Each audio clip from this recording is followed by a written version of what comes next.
Nandoon pa rin siya. Sa sulok. Tumingin sa akin. Kahit 3 taon na siyang patay. Hayaan niyo akong ikwento kung paano nagsimula ang lahat. High school ako noon sa San Roque National High School, isang public school sa probinsya ng Laguna. Kilalang-kilala ang school namin dahil sa luma nitong barracks na ginawa pa raw noong panahon ng Hapon. May mga kwento na ginamit daw ito bilang kulungan at torture chamber, pero syempre, kwentong barbero lang para sa amin.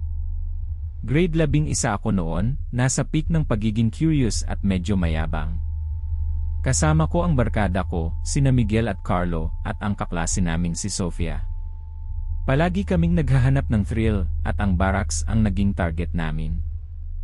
Isang gabi, pagkatapos ng klase, nagdesisyon kami na imbestigahan ang barracks.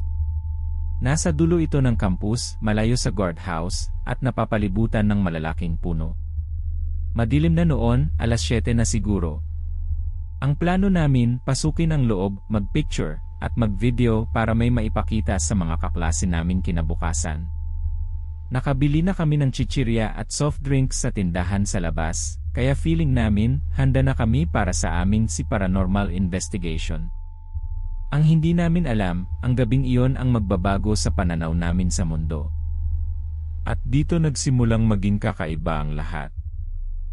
Ang isang simpleng kalokohan ng mga estudyante, unti-unting nababalutan ng misteryo.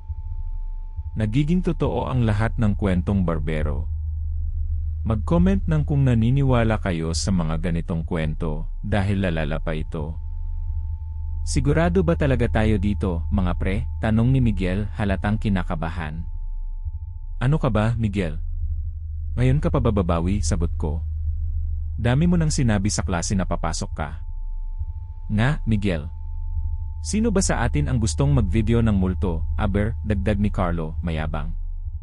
Si Sofia naman tahimik lang. Makikinig na lang ako sa sinasabi nila, sabi niya. Pero alam kong gustong-gusto rin niyang malaman kung ano ang nasa loob. Wala namang mawawala kung titingin lang tayo, sabi ko, kahit medyo nanginginig na rin ang mga tuhod ko. Tara na! Naku po!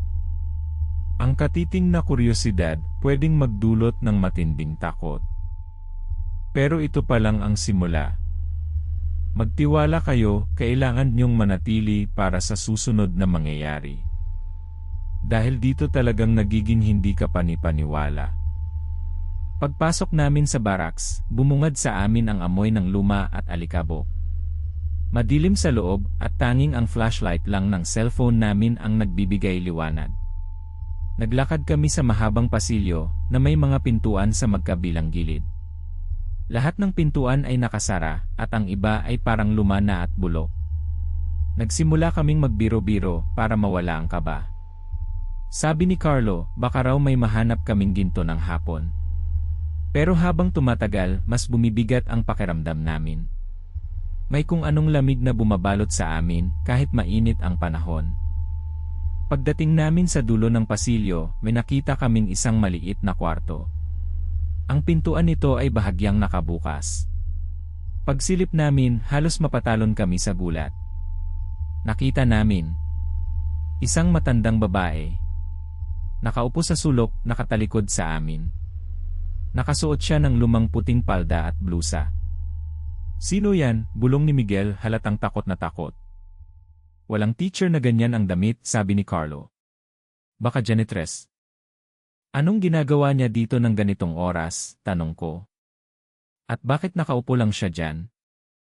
Subukan nating tawagin, sabi ni Sofia, kahit medyo nanginginig ang boses. Lola, may tao po ba? Walang sumagot. Nanginginig na ang buong katawan namin.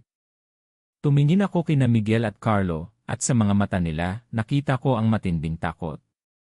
Alam naming hindi ito normal. Hindi ito janitress. Hindi ito ordinaryong tao. Unti-unting lumingon ang babae. Ang mukha niya putlang-putla. At ang mga mata niya. Walang mga mata.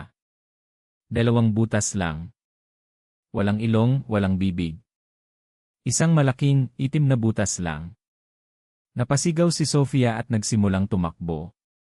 Sumunod kami. Tumakbo kami ng super bilis, papalabas ng barracks, papalabas ng campus.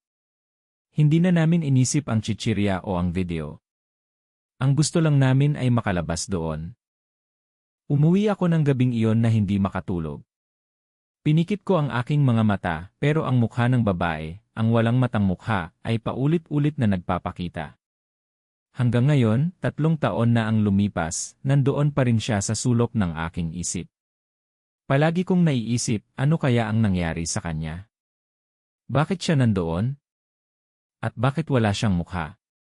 Hindi ko na tinanong ang mga kaibigan ko dahil alam kong pare-pareho ang aming nakita. At simula noon, hindi na kami kailanman lumapit sa lumang barracks na iyon. Ang curiosity namin ay napalitan ng matinding takot. Kaya, totoo ba ito o kathang-isip lamang? Ang matandang barracks, ang mga kwento ng hapon, at ang walang mukhang babae.